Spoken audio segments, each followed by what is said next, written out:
Facebook a présenté après la fermeture des marchés ses premiers résultats depuis la crise provoquée par l'utilisation de données personnelles par Cambridge Analytica.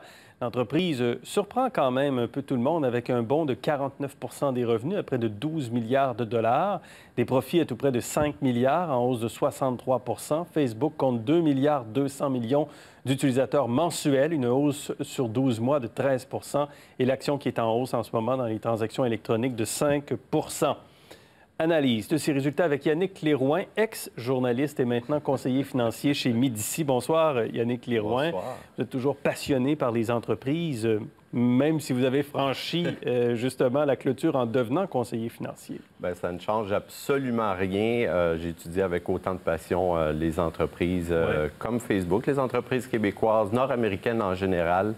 Ça ne se décrit pas comme passion, puis ça fait plus de 16 ans et ça ne changera pas. Voilà, donc ancien journaliste aux affaires, maintenant conseiller financier chez Médicis. Parlons de Facebook, les résultats sont bien meilleurs qu'attendus. Comment on interprète ces résultats-là qui touchent un trimestre quand même qui a été, où Facebook a été malmené? Voilà, a été marqué évidemment par tout le bruit médiatique. En fait, si je pouvais reprendre les expressions de Facebook, on pourrait faire 2 pouces en l'air.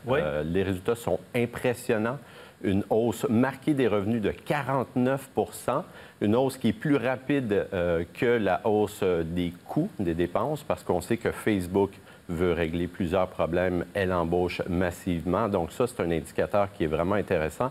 Et l'autre indicateur que les investisseurs surveillaient de près, c'était de savoir s'il allait avoir un exode du nombre d'utilisateurs de Facebook. Et c'est pas le cas? C'est pas le cas parce que par rapport à décembre, on a une hausse de 3 du nombre d'utilisateurs et de 13 par rapport à l'an dernier. Donc, ce sont d'excellents résultats. Bien entendu, tout ce qui touche au scandale de Cambridge est assez récent. Est-ce qu'on va voir dans les prochains trimestres des répercussions possibles? Mais pour l'heure, là, c'est assez impressionnant. Et donc, le bris de confiance qu'on a évoqué, parce qu'il y avait même un mot-clic à un moment donné sur les médias sociaux qui était « delete Facebook », de quitter Facebook, ce bris de confiance n'est pas, ne se reflète pas vraiment dans les résultats. Il ne se reflète pas tout simplement parce qu'il n'y a pas de proposition plus intéressante, il n'y a pas de solution de rechange plus intéressante que Facebook. Si vous voulez rester connecté avec vos amis, avec vos proches, en ce moment, on ne voit pas de concurrence et, bien entendu, il y a eu certains utilisateurs là, qui ont crié au scandale, mais dans l'ensemble, on continue d'utiliser Facebook. Personnellement, je continue de l'utiliser. Et à notre avis, c'est une crise qui est passagère, qui va être oubliée. Qui est passagère? Qui est passagère, oui. Dans le cas de Facebook, donc, Facebook, autrement dit, est-ce que je comprends que vous considérez que Facebook gère bien la crise actuelle? On considère que Mark Zuckerberg a bien géré toutes les communications entourant la crise. Est-ce que tout est parfait chez Facebook? Non. Mark Zuckerberg a admis lui-même qu'il avait des devoirs à faire, qu'il y avait des améliorations à apporter, notamment en ce qui a trait à la gestion des fausses nouvelles. Voilà pourquoi Facebook embauche massivement des milliers de spécialistes, que ce soit des ingénieurs ou des personnes qui vont mieux contrôler l'information et surtout essayer d'endiguer l'information indésirable sur le réseau. Cela dit, il y a des défis qui avaient commencé avant le scandale Cambridge, notamment les changements d'algorithme, le temps passé et la baisse d'intérêt chez les jeunes aussi, chez les 18-24 ans notamment. Bien, la baisse d'intérêt, c'est évidemment, il faut toujours suivre là où les utilisateurs vont. En ce moment, on ne voit pas nécessairement une baisse d'intérêt. On n'a pas eu les chiffres là, concernant l'engagement des utilisateurs. On va probablement les avoir durant la téléconférence. Mais ce qu'on voit, c'est que les utilisateurs restent assez captifs. Le nombre d'utilisateurs s'accroît. Donc, plus il y a d'utilisateurs, plus l'effet réseau est positif.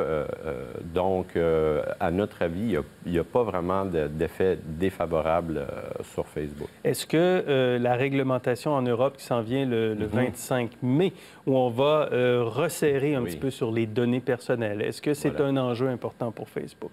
Tout dépend de l'ampleur de la réglementation.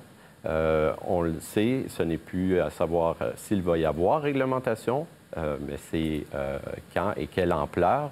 En Europe, elle va prendre effet en mai prochain. Elle va être très sévère.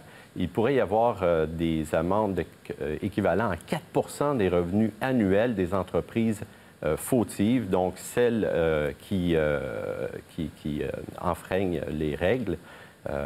Mais sur la protection des données. Sur la protection des données, exactement. Mais ça pourrait avoir un effet positif pour Facebook. C'est-à-dire?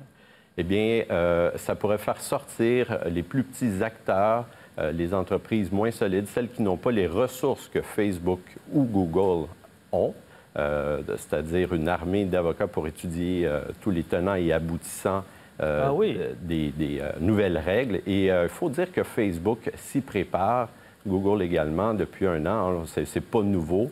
On s'y attend à une réglementation accrue. Et l'effet indésiré, si on veut, de certaines nouvelles réglementations, c'est que ça pourrait renforcer la domination de ces géants.